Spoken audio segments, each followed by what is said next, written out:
Galatians chapter 6 ang ating pong magiging talata para po ngayong sandaling ito. At bibigyan pansin po natin ang verses 1 to 10. Galatians chapter 6 verses 1 to 10. Brethren, if a man be overtaken in a fault, you which are spiritual, restore such an one in the spirit of meekness, considering thyself, lest thou also be tempted.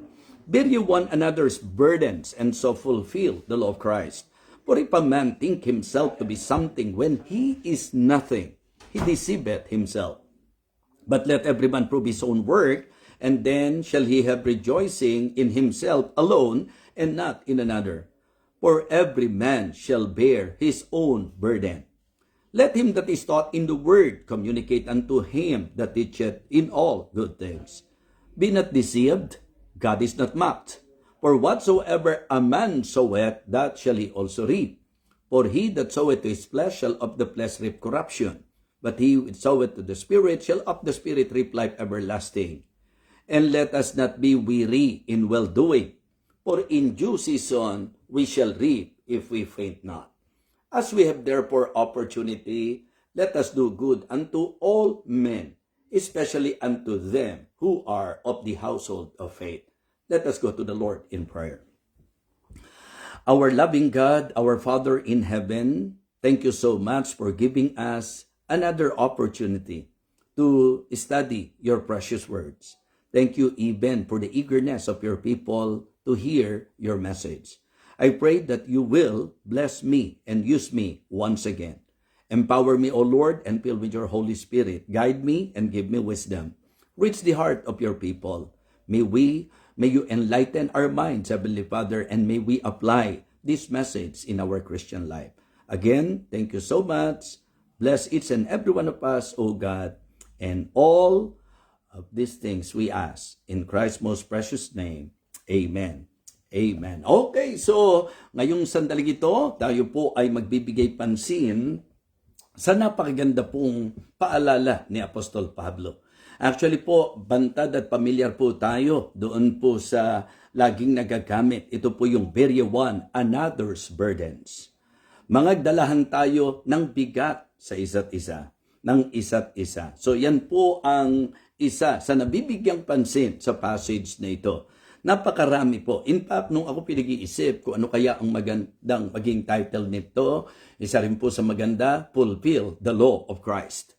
Let us fulfill the law of Christ. So, kaya either, kung ano man po ang ilagay po ninyo, areglado lang po yan. What is important this afternoon is the message na ibibigay ng Panginoon sa atin using this passage or from this passage. Again, bear ye one another's burdens, o kaya fulfill the law of Christ.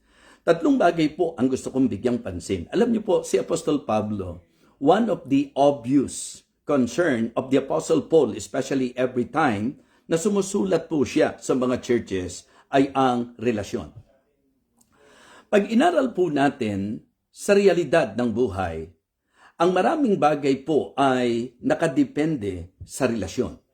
Usapang pamilya, usapang mag-asawa, usapang magulang sa anak, usapang magkakaibigan, usapang kumpanya, usapang mga samahan, mga kapatid, mga minamahal, maging sa usapang church o gawain ng Panginoon. No one can deny na napakalaking factor ng relationship. So kaya dito po mga kapatid, very clear na makikita po natin that the Apostle Paul, because of his deep concern sa usapan po ng ministeryo, siya again and again ay nagbibigay po ng tinatawag na paglalahad o pagtuturo tungkol sa tamang relasyon. Kung mapapansin niyo po sa mga church epistles ni Apostle Paul, talagang hindi halos nawawala ang paalala tungkol sa usapang relasyon. Ito po ay kanyang binigyang pansin sa sulat niya sa mga taga-Korinto, sa church ng Corinth, na alam nating may conflict, mayroong problema. Ganon din po dito sa ating pong aklat na ginamit sa Galatians, mga kapatid. Makikita nyo na kahit po sa Ephesians, Philippians, Colossians, lagi sa mga church epistles niya, ang isa sa hindi nawawala ay ang usapin o paalala tungkol sa tinatawag nating relasyon. Because again, as what I've mentioned a while ago, it cannot be denied that relationship is very important and big factor sa usapan po ng mga bagay-bagay sa usaping realidad ng buhay. And in this passage, napakaganda po na ating mabigyang pansin ang binigyang pansin ni Apostol Pablo. Okay? Again, bear ye one another's burdens. O kaya, fulfill the law of Christ. So verses 1 at sa mga ilang sumusunod na talata, mapapansin po natin na siya po ay nagbigay pansin sa kung papaano natin dapat itrato ang mga nalihis, nadapa, bumagsak, nagkamali. You know, sa usapang buhay, hindi po pwede na hindi po ito mangyari. Anumang klase po ng relasyon. Katulad ng binanggit ko sa inyo sa mga examples ng mga relationships na alam po natin, lagit-lagi, meron pong possibility, nandun po lagi yung tendency na may magkakamali, okay, whether intentional or unintentional, yun po ay possible na mangyari. And here in our text, we can see that the Apostle Paul is telling the believers and reminding them of this very thing. In fact, in verse number 1, the Apostle Paul said, "Brethren, if a man be overtaken in a fault, ye which are spiritual, restore such an one in the spirit of meekness, considering thyself, lest thou also be tempted. Bear ye one another's burdens, and so fulfill the law of Christ. For if a man think himself to be something when he is nothing, he deceiveth himself." So, dito lang po sa tatlong verses na ito, may mga ilang realization po tayo eh. Una, pansinin niyo po na ang kinausap ni Apostol Pablo yung mga spiritual. Ibig sabihin, leading to the idea na kapag may problema sa spirituality, we cannot expect them to treat those brethren or sabihin nating co-believers na nagkakamali ng tama. That is why the Apostle Paul emphasized that, ye which are spiritual. So, huwag niyo pong iisipin na kayo po ay spiritual kapag hindi nyo alam kung paano itatrato yung mga nagkamali sa atin o mga nagkakasala. So, it is always good to consider that in the concept of spirituality, in the teaching of the Bible concerning spirituality, one good characteristics of a spiritual person, ang laging takbo ng isip niya is to restore, to help, and to somehow consider. Yun po. Ang sabi niya, "Brethren, if a man be overtaken in a fault, ye which are spiritual, restore such an one in the spirit of meekness, considering thyself, lest thou also be tempted." Another truth na makikita natin. Hindi ko pa po binibigay ang puntos natin. I just want you to somehow, in expounding the passage, realize and understand na meron talagang reason kung bakit dapat tayo po matutong magdalahan ng pasanin o bigat ng isa't isa at magsaalang-alang, mga kapatid. So again, brethren, if a man be overtaken in a fault, ang sabi niya, ye which are spiritual. So pinupunto ko po sa inyo na sa pag-a-address ni Pablo sa mga spiritual, lumalabas po na kaya spiritual ang specifically na mention po niya because in reality, we cannot expect the immature believer to understand yung pagkakamali ng kapwa niya, mananampalataya. May sense po ba yan, mga kapatid? Yes. So, hindi lahat inaasahan. Hindi mo maaasahan na ang lahat kapag kami nagkakamali uunawa, magsasaalang-alang, magpapatawad o tutulong. In fact, kapag may problema sa spirituality, kapag po may nagkakamali, sumasablay, lumilihis, minsan, nagiging hukom, nagiging masasabi po nating critic at nagko-condemn. Yan po ang usual problem. But listen, the Apostle Paul said, "Ye which are spiritual, restore such an one in the spirit of meekness." Hindi lang po natin makikita rito yung idea na ang pagbibigay pansin sa mga may hina, bumabagsak, nawawala, nasisira, ay talagang magpapahalaga po dyan yung mga spiritual. Hindi lang po yon. Ang sabi po, if a man be overtaken in a fault, ye which are spiritual, restore sa one in the spirit of meekness. Sa usapan din po ng pagkukonsider sa mga mahihina, dapat po may kahinahunan. Hindi po merong paninisi, hindi po yung, ang ganda ang ganda po ng pinupunto dito ni Apostol Pablo. Pero tingnan nyo po, na another truth that we can realize in this passage is that kahit spiritual tayo, we still have the tendency that one day magkamali tayo. That is exactly what he said doon sa later part ng verse number 1. Considering thyself, lest thou also be tempted.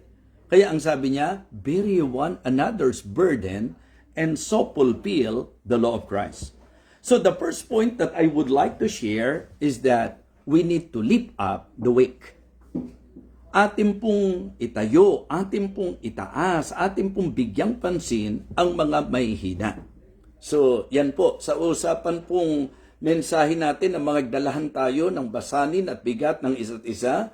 So ang first point natin is let us lift up the weak. Lift up the weak. Sa verse number 3, ang sabi po niya, for if a man think himself to be something, when he is nothing, he deceiveth himself. It is also good to somehow evaluate and examine ourselves. Maybe we have this kind of attitude that sometimes ang thinking natin, parang tayo hindi sasablay, parang ang tingin natin sa sarili natin, kakaiba kumpara sa iba. Well, it is a good reminder para sa ating lahat na ang usapang espiritualidad, ang usapang Kristiyano, sa pagpapahalaga sa relasyon, ang dapat takbo ng isip at puso natin is to lift up the weak. Those who are weak. Diba? May mga talata po na kung saan po pwede po natin pagbatayan na talagang ang puntos natin ito ay consistently itinuturo ng Bible. Okay? Halimbawa po sa Romans chapter 15. Romans chapter 15 and verse number 1. Ang sabi po, we then that are strong ought to bear the infirmities of the weak and not to please ourselves. Diba? Minsan kasi, yun ang problema. Pinalalabas mo, spiritual ka. Pinalalabas mo, ikaw yung malakas. O ano po ang inaasahan ng Diyos sa spiritual? Restore sa San Juan in the spirit of meekness. Anong inaasahan ng Panginoon sa mga strong? Ought to bear the infirmities of the weak. Pero bakit ang nangyayari kadalasan kapag kami nagkakasala, kung hatulan natin, wagas? Para bang wala nang kapatawaran, mga kapatid? Paalala po, isang araw baka tayo naman ang magkamali. I remember the Apostle Paul when he wrote to the believers in Thessalonica. Alam niyo po ang sabi niya sa 1 Thessalonians chapter 5 verse number 14, I believe. Kasi alam na natin yung, and we beseech you, brethren, to know them which labor among you and are over in the Lord and admonish you and to esteem them very highly in love and be at peace among yourselves. Pagdating ng verse 14, ang sabi po niya, warn them that are unruly. Okay, comfort the feeble-minded. And then, yung isa doon, ang sabi niya, support the weak, be patient toward all men. Mga kapatid, mga minamahal, ang unang puntos natin sa usapan po ng pagdadala ng pasanid ng isa't isa at sa pagtupad ng batas ng ating Panginoon, una po mga kapatid na ating pinag-aaralan, lift up the weak. Pagka po may nadadapa, ang tamang takbo ng isip, paano siya maibabangon? Pagka po may nagkakamali, hindi judgment, hindi po condemnation ang kailangan niya, paano siya maitatama? Paano siya maitutuwid, mga minamahal? Kasi hindi rin naman natin itinuturo dito ang konsentihan. Hindi natin itinuturo dito ang kampihan. Ang itinuturo natin yung tamang espiritu na dapat taglay po natin bilang mga magkakapatid sa Panginoon. Ang nadapa, hindi pinagtatawanan. Ang nadapa, hindi hinahatulan. Ang nadapa, tinutulungan para makabangon. Ang nagkakamali, ginagabayan at tinuturuan para maituwid at maitama. Kaya in principle, yung pong tama, ituloy po natin. Pero yung mali, itigil po natin.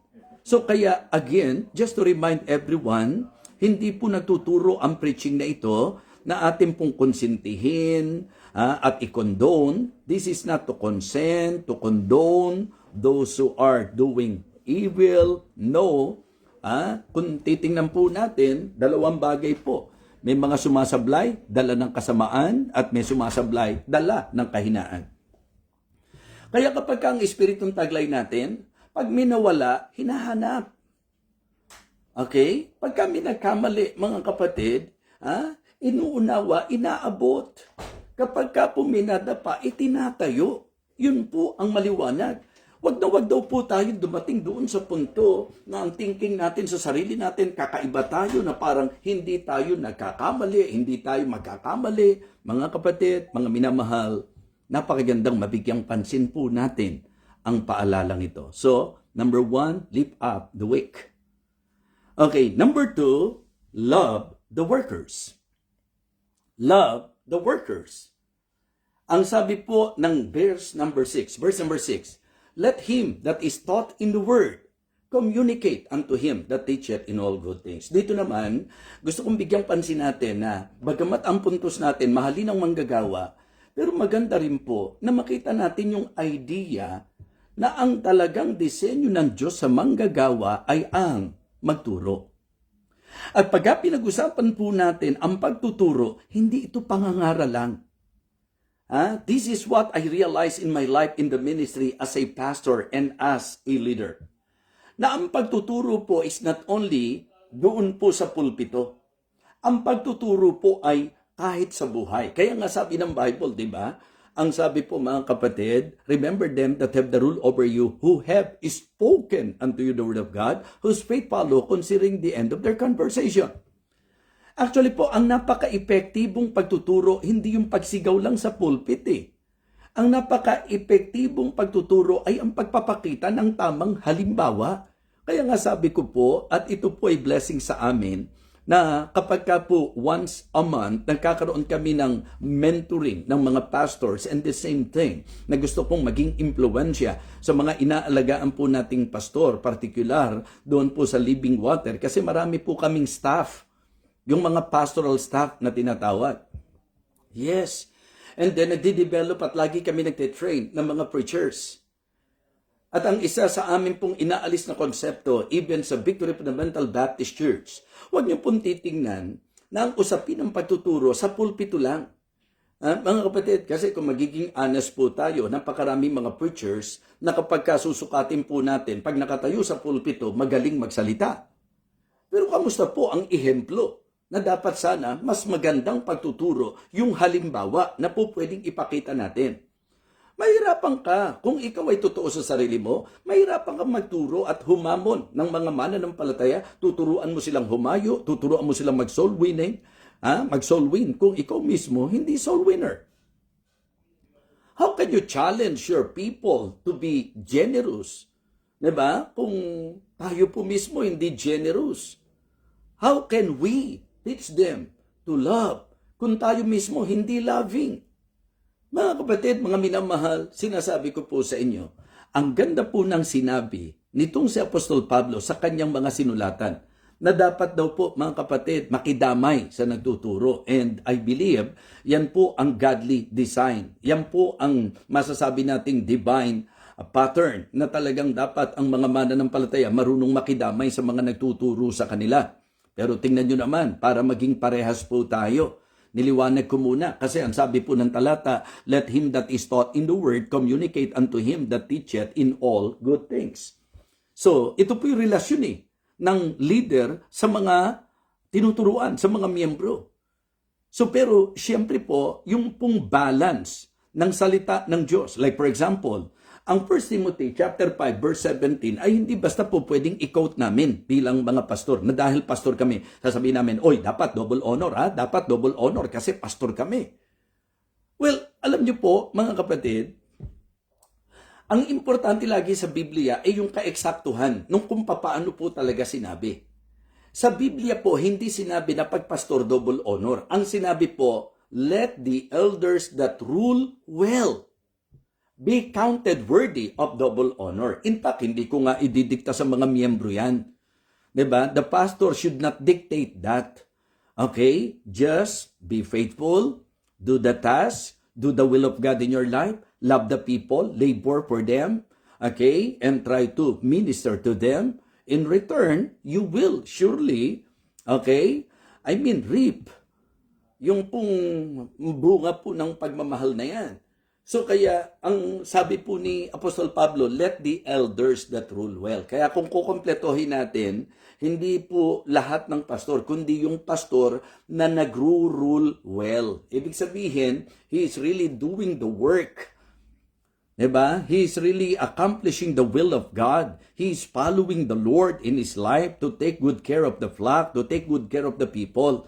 Kaya ang mga pastor, hindi po talaga yan nandyan para isahan at samantalahin yung mga miyembro. No, ang talagang puso ng pastor, alagaan ng mga miyembro at sa mga inaalagaan, ang sabi po ng Bible, yung pong nagpapagal sa atin at talagang nagtatrabahong mainam, karapat dapat naman sa double honor. At yung salitang honor doon, honorarium po yun eh. Kaya talagang mga kapatid, ang isang magandang masasabi natin, kahit anong criticism ang marinig natin sa labas, Biblia po yan, that in principle, dapat talaga ang mga pastor na susuportahan. Kasi iniwan nila ang lahat, mga kapatid. So, it is good to really understand that in the will of God, because the pastor surrendered his life to God, and then in the design of God, ang sabi po ng 1 Corinthians chapter 9 and verse number 7, 1 Corinthians chapter 9 and verse number 7, who goeth a warfare anytime at his own charges, who planted a vineyard and eateth not of the fruit thereof, and who feedeth a flock and eateth not of the milk of the flock. And here in our text, let him that is taught in the word communicate unto him that teacheth in all good things. Sila wika na nagtuturo sa inyo ng salita ng Diyos, matuto tayong makidamay. Ang ibig sabihin niyan, talagang maghasik tayo sa buhay ng mga manggagawa ng Panginoon. Diba? Sa verse number 7, be not deceived, God is not mocked, for whatsoever a man soweth, that shall he also reap. For he that soweth to his flesh shall of the flesh reap corruption, but he that soweth to the Spirit shall of the Spirit reap life everlasting. So, I would just like to encourage everyone that it is really great and wonderful that in fulfilling the law of Christ, in bearing one another's burden, we must take good care of the man of God, of the laborer of God, of the servants of God. So kaya ang sabi, let him that is taught in the word communicate unto him that teacheth in all good things. So mga kapatid, we cannot deny the fact that the effectivity of the pastors sometimes, it is because of those people who are very supportive and knows how to take good care of the man of God. That's biblical. So number 1, lift up the weak. Number 2, love the workers. Diba? Love the workers. Mga kapatid, hindi po madali ang magturo. Kaya ito, hindi naman po para, hindi naman para magpapogi point sa inyo. Siguro yung iba kaya gagawin to, mag-aabang ng baka kikita siya sa online o kaya kung anumang mga monetary. In fact, sabi ko nga sa inyo, nung nanawagan po ako sa ganito, halos hindi ko naman po talaga siya maidiin. Kaya yung Young Pro din po namin, sila rin pong nag-cover, mga kapatid. Opo. Pero yun po talaga, intentionally sana. Gusto ko po, kayong mga nakakapakinig ng aral, kayo pong pinakakain ng salita ng Diyos, hindi naman po para gastusin ko sa sarili ko. Dito po yan Sa akin pong, kasi pagka nasa mga open air po, nasa open place po ako, diba, public places, medyo mahihirapan po tayo kasi maririnig nyo yung gulo doon sa... But God knows, mga kapatid, for how many years now I am doing this? Diba? Pero hindi ko siya ginawa for my sake. Diba? Pero syempre, katulad nung sinasabi ko po, sa usapang mga pastor po ninyo, take good care of your pastor. Be a blessing to them. Especially those pastors who are ruling well, who are laboring well and laboring hard. Diba? So, kasi yun po disenyo po ng Panginoon yan. Kaya, mga kapatid, hindi lahat ng pastor ay mag-e-expect ng double honor. Malinaw po ang instruction. Malinaw po ang word of God. Let the elders that rule well. It means to say, it is wrong to use that verse to generally say na ang lahat ng pastor deserve para sa double honor. Very clear. Let the elders that rule well. Yun po yung eksaktong nakita ko sa Bible. Diba? Kaya po, sabi ko nga, ang support, di naman maipipilit yan, di naman dapat dinidikta yan Ibang-iba po talaga kapag ka po merong nag-e-express sa'yo na talagang galing sa puso at kilos ng Panginoon. Kaysa doon sa nag-i-insinuate ka, di po ba? Ay, ako po, hindi ako nag-insinuate dito, ha. Direct ako po, sinabi nga po sa inyo yan, eh. Di po ba? But kung yun po magiging basis ko, yung young pro pa rin po namin, eh. Kaya nga, saludo po ako sa mga members po natin. Actually po, kung ito po ay ministeryong para sa miyembro lang, sa church ko po sasabihin sana, eh.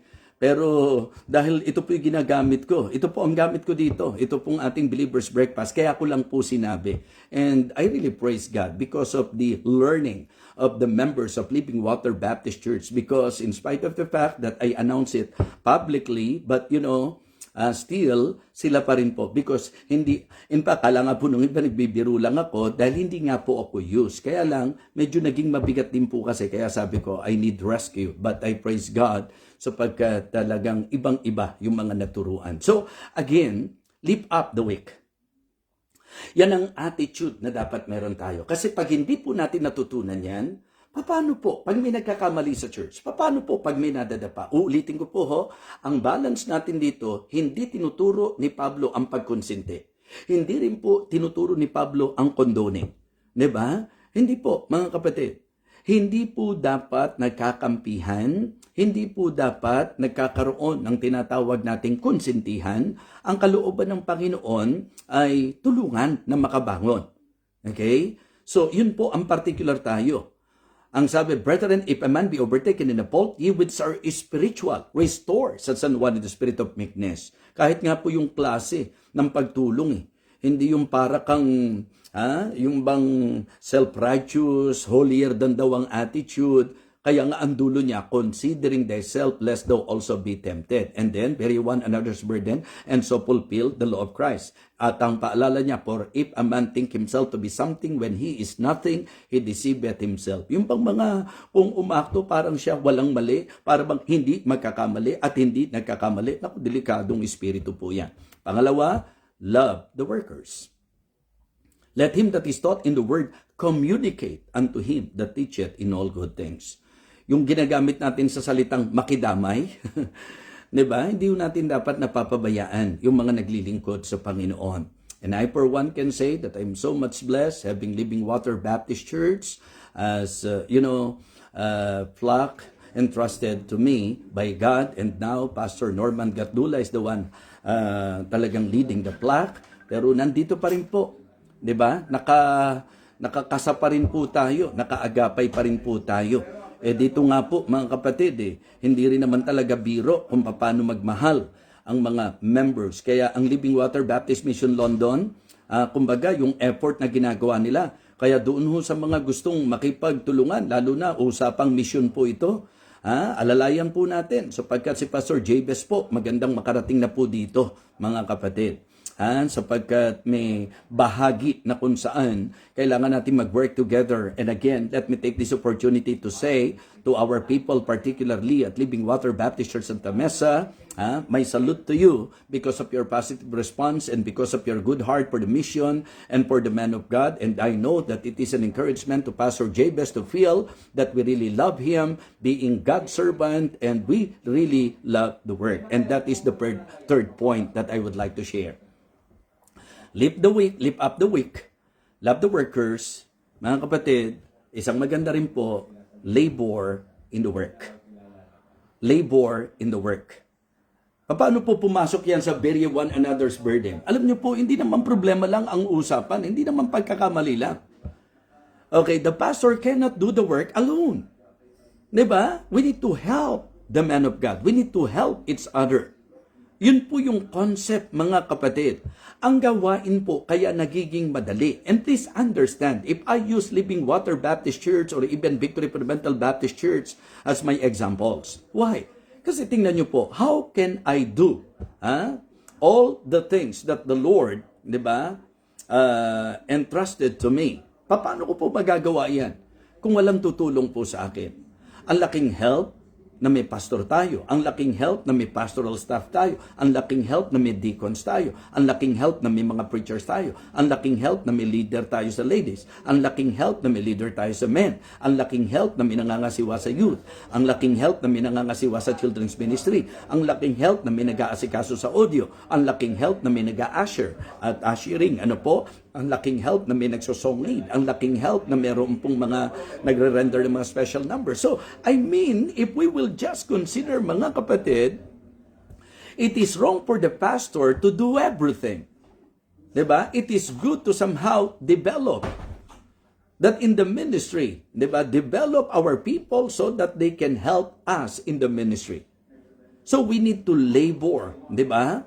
In the work of God. Kaya nga sabi po, and let us not be weary in well-doing.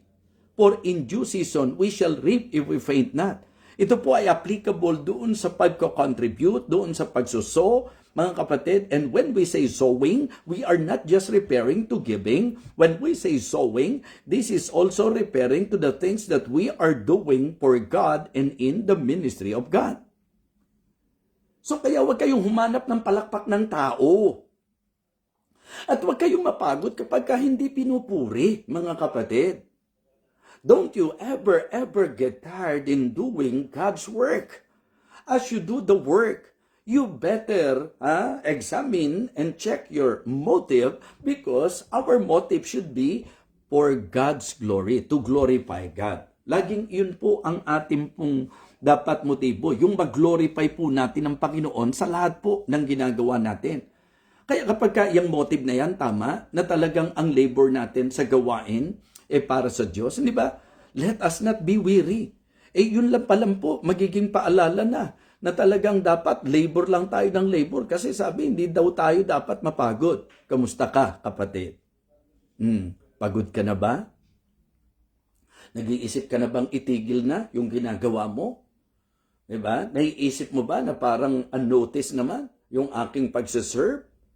Dumarating ka ba doon sa time na talagang you feel discouraged because wala pong tapik sa balikat, wala pong mga human praises? Mga kapatid, sabi po ng Bible, kung Diyos ang pag-uusapan, may panahon para tayo po ay kanyang pagpalain. At wala pong gagawin ang mananampalataya na hindi nanonotice ng Panginoon. All of the work na ginagawa natin. Kaya nga sabi ko, kung kami po, pastor, dapat pagbutihin lang namin. Hindi ngayon, hindi nag-amen ng tao, titigil na kami. Hindi ngayon, kami po'y nasa posisyon na, hindi na kami mag-aaral. Mga kapatid, trabaho pa rin po, aral pa rin po. Isipin niyo po, mga kapatid. Sabi ko nga, nandito kami sa UK. Kadalasan po, pagka nasa UK, puro pasyal naman. O kaya sa ibang bansa, pasyal ang isang mas concern. Pero mga kapatid, I can tell you in all honesty that even the people here in our ministry can say that my priority, actually po, meron akong opportunity na makapagkakaraban po kami sa Scotland. Imagine po yan. Libre po lahat yan sa kabutihan po sana nila Pastor Jimmy Kabutahe. But you know, when I express my heart to him that the reason why I am here, because I really want to give time for the people of God, particular dito po sa Living Water Baptist Mission, London. So, mga kapatid, na isa-isang tabi po yun. And of course, Pastor Jimmy being a pastor, naintindihan po niya ako.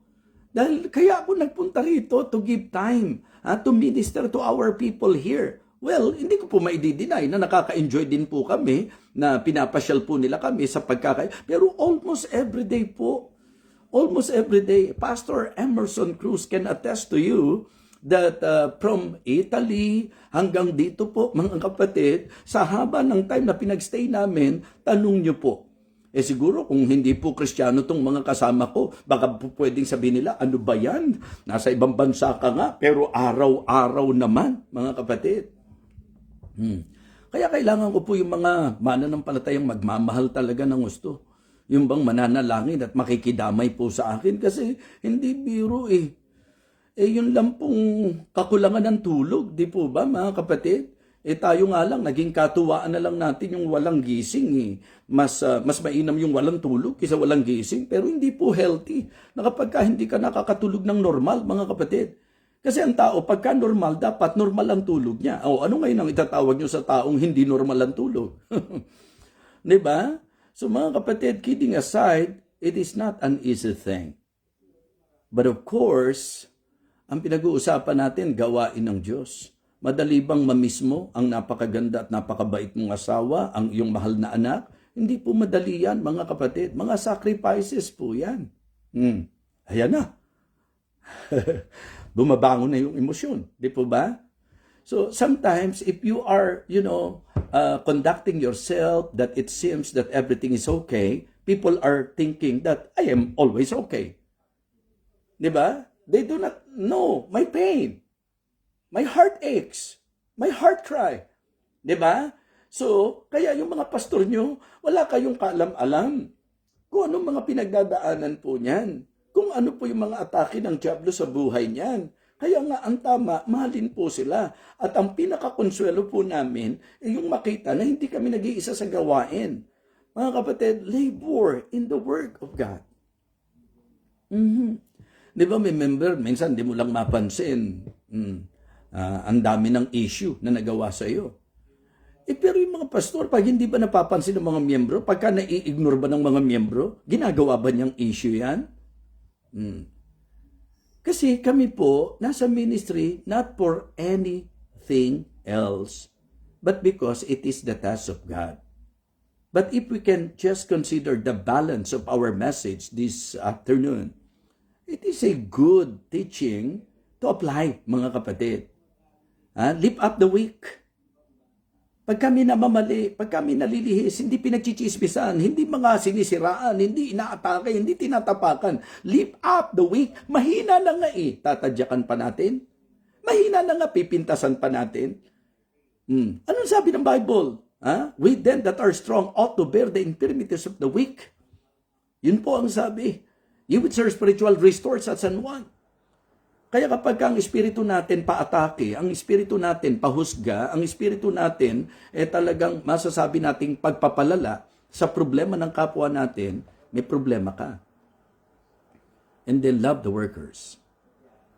Your pastor is not perfect. Taong-tao po na katulad nyo. Diba? Nasasaktan kayo, nasasaktan din po ang pastor. Diba? May pangangailangan kayo, may pangangailangan din po ang pastor. Di ba may damdamin kayo? May damdamin din po ang pastor. Di ba napapagod kayo? Napapagod din po ang pastor. So love the worker. And then labor in the work.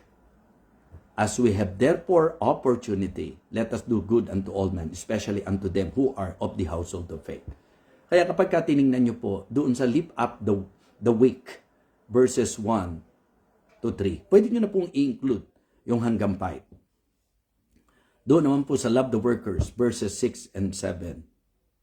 Okay? Doon po sa labor in the work, verses 8, 9, and 10. Lalo na po sa verse 9, let us not be weary, because that is our tendency being human, na mapagod, lalo na kapag kulang sa palakpakan, kulang sa mga praises. Mga kapatid, paalala po, we are not serving man, we are serving God. And as we serve God, we are ministering to man. The same thing. Ako po ay nagpapakahigarap, nagpapakapagod, nagpapagal because I want to serve my God. But you cannot deny the fact that I serve the Lord, I am serving you. I am serving the people of God. So kaya, mga kapatid, magmahalan tayo. Kung meron tayong pagkakataon, let us do good unto all men. Opo, hindi pagka merong pagkakataon, siraan natin siya. Pag merong pagkakataon, hanapan natin siya ng, diba, pwede natin. So please, bear one another's burdens. Please, fulfill the law of Christ. I hope and I pray na tayo po ay napagpala sa ating pong mensahe ngayong pong hapong ito.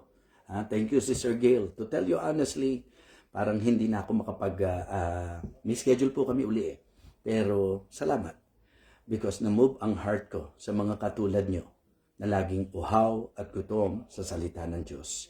And believing that God is using this ministry, I always want to make myself available hanggang kaya po to really minister to you all. Kaya thank you so much. Lord, thank you for blessing us this afternoon. Thank you for giving me the opportunity once again to proclaim your word. Lord, I pray, as what you have said in your word, that it will not return unto you void. I am trusting you, Heavenly Father, that you will accomplish great things in the lives of the people because of this message. Again, thank you so much for saving us. Thank you for loving us. Thank you for blessing us. And may you continue to guide us, Heavenly Father, and give us, particularly to your humble servant, your enabling grace, so that I can do all the tasks and the command, your will in our lives, oh God. Again, we praise you, we honor you, we thank you. Bless each and every one of us, Heavenly Father, for all of these things I ask and pray in Christ's most precious name. Amen.